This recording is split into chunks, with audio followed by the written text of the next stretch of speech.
Shalom, jumpa lagi dengan saya Gerald Manurib dalam Breaking News Rohani saat ini. Bulan Desember bagi pemeluk agama Kristen juga Katolik merupakan bulan yang ditunggu-tunggu karena adanya suatu perayaan istimewa yang dilakukan setiap tahun, yaitu Natal Yesus Kristus. Nah, pada kesempatan ini saya mengajak saudara untuk dapat belajar bersama bagaimana menyambut Natal Yesus Kristus dari pengalaman orang-orang Majus yang dicatat dalam Alkitab. Tapi sebelumnya saya ajak kita berdoa terlebih dahulu. Ya Tuhan, Bapa di sorga, saat ini kembali kami akan belajar renungan firman Tuhan. Kiranya Roh Kudus-Mu menolong kami. Di dalam nama Yesus Kristus hamba berdoa. Amin. Kisah orang-orang Majus menyambut Natal Yesus Kristus dapat kita baca dalam tulisan Injil Matius pasal 2 ayat 1 hingga ayatnya yang ke-11. Mari kita lihat bersama Matius pasal 2 ayat 1 dan seterusnya. Sesudah Yesus dilahirkan di Betlehem di tanah Yudea pada zaman Raja Herodes, datanglah orang-orang Majus dari timur ke Yerusalem dan bertanya-tanya, di manakah dia orang Yahudi yang baru dilahirkan itu? Kami telah melihat bintangnya di timur dan kami datang untuk menyembah dia. Salah satu hal menarik dari peristiwa kelahiran Yesus adalah tentang hadirnya orang-orang Majus yang seperti tertulis dalam ayat tadi. Pertanyaannya ialah, siapakah orang-orang Majus itu? Nah, saudara sekalian, orang Majus yang datang dari timur itu adalah ahli-ahli filsafat. Mereka itu adalah golongan masyarakat bangsawan dan sangat berpengaruh, memiliki banyak harta serta pengetahuan alam warisan turun-temurun bangsa mereka. Di samping itu, mereka itu adalah orang-orang yang tulus hati serta suka mempelajari segala petunjuk Allah melalui alam, sehingga mereka benar-benar memiliki akal budi yang luar biasa. Itulah orang-orang Majus yang datang kepada Yesus dalam peristiwa Natal, kelahiran Yesus itu sendiri. Bukti bahwa orang Majus ini sangat berpengetahuan tentang alam adalah bahwa mereka melihat cahaya ajaib di angkasa pada malam ketika kemuliaan Allah meliputi bukit-bukit Betlehem. Pada saat cahaya kemuliaan itu berangsur-angsur pudar, muncullah sebuah bintang yang gemerlapan dan berpindah secara perlahan-lahan di angkasa. Itu bukan sebuah bintang biasa. Itu adalah sepasukan malaikat yang bercahaya-cahaya jauh di angkasa. Dan orang-orang Majus ini mendapatkan kesan bahwa bintang tersebut mengandung arti yang sangat istimewa bagi mereka. Mereka kemudian pergi bertanya kepada imam-imam dan ahli-ahli filsafat, serta menyelidiki gulungan catatan purbakala yang berkaitan dengan nubuatan Bileam yang menandaskan bintang terbit dari Yakub, tongkat kerajaan timbul dari Israel. Bilangan 24 ayat 17. Di malam hari mereka berjalan sambil memandang kepada bintang itu. Perjalanan saat itu terasa sangat jauh, tetapi bagi mereka itu adalah perjalanan yang menyenangkan.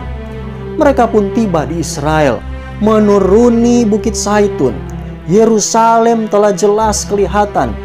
Bintang yang menuntun mereka itu berhenti di atas Ka'bah dan sesaat kemudian lenyap dari penglihatan mereka.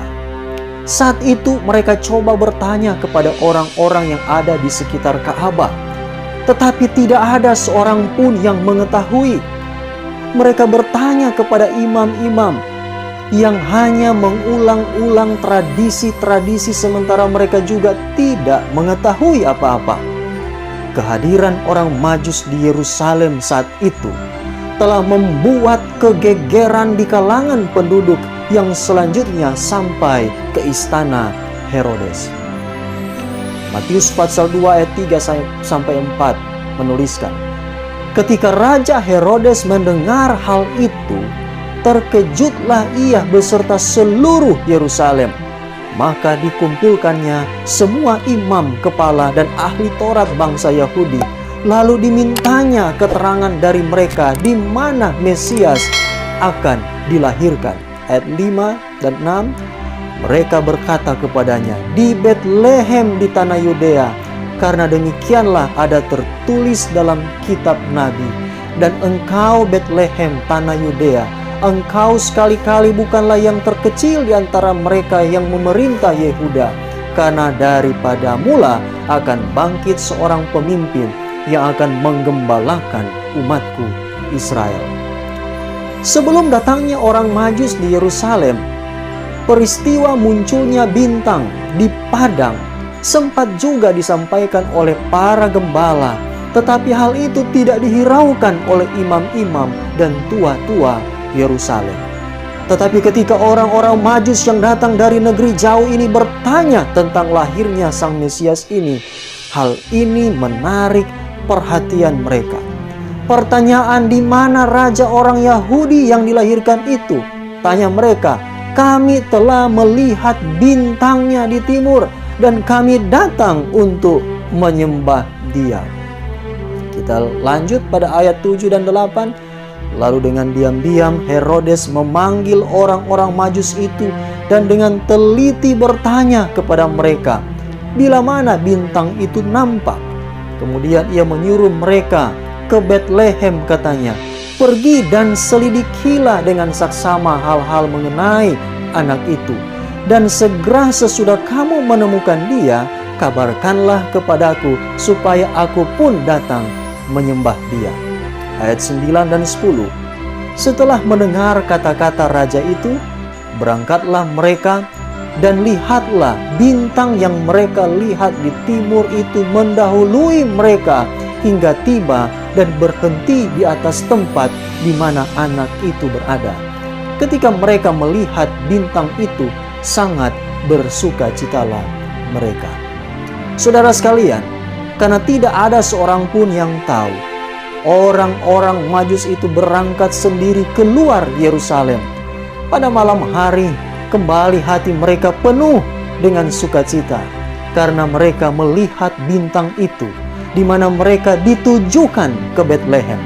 Pada saat mereka tiba di Betlehem, mereka terheran-heran, karena tidak ada orang terhormat yang hadir. Tidak ada seorang pun pengawal yang berjaga-jaga. Yesus saat itu terbaring di palungan. Hanya orang tuanya, petani biasa yang tidak berpendidikan, yang mengawal Yesus. Ayat 11. Maka masuklah mereka ke dalam rumah itu, dan melihat anak itu bersama Maria ibunya, lalu sujud menyembah Dia. Mereka pun membuka tempat harta bendanya dan mempersembahkan persembahan kepadanya, yaitu emas, kemenyan, dan mur. Saat mereka masuk ke dalam rumah, mereka melihat anak kecil itu bersama dengan Maria ibunya, maka sujudlah mereka menyembah Dia. Dalam penyamaran Yesus yang hina, mereka merasakan hadirat ilahi, dan secara spontan mereka menyerahkan hati mereka kepada Yesus sebagai juru selamat mereka, lalu mempersembahkan pemberian terbaik mereka, yaitu emas, kemenyan, dan mur. Orang Majus adalah golongan orang yang pertama yang menyambut Natal Sang Penebus manusia itu. Mereka golongan orang yang pertama yang memberikan pemberian mereka kepada juru selamat. Alangkah mulia sikap pemberian mereka itu. Pemberian yang diberikan atas dasar motif hati yang penuh kasih. Dan Allah sangat menghormati sikap pemberian yang demikian. Jika kita memberikan hati kita kepada Yesus, maka kita juga akan membawa persembahan kita yang terbaik kepadanya, karena Ia sendiri telah mengasihi kita dan yang telah menyerahkan dirinya sendiri untuk keselamatan kita manusia. Dalam menyongsong perayaan Natal ini, apakah yang Anda akan persembahkan kepada Yesus sebagai ungkapan rasa syukur, terima kasih atas apa yang Yesus sendiri telah lakukan bagi kita?